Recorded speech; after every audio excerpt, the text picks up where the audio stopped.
Hemos entrenado, sabemos cómo utilizarla.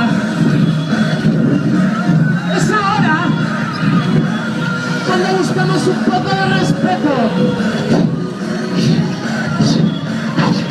Demuestra lo que sabes. Dos más. Aprieta, última.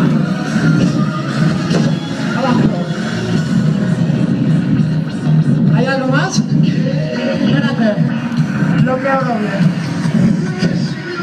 Toma aire. ¿Qué es lo que tus ojos ven en este momento? Un poquito más de velocidad. Yo veo que se acerca el final.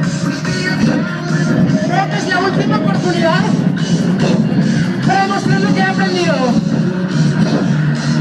Es tu turno.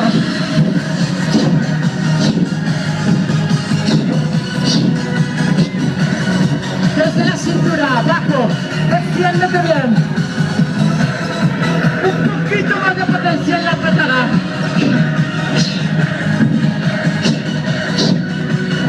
Hagamos algo y que quede para siempre ahí arriba.